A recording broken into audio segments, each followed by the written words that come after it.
ক্ষতি আমার হলো তার দায়ে কে নেবে? বুঝিনি পাওয়ার আগে সবই যে হারাবে।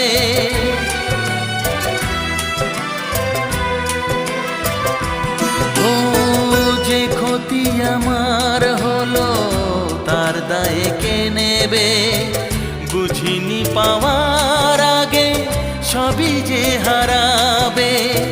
শুধু শুধু কেন দিলে মরণের সাথ ও চাঁদ?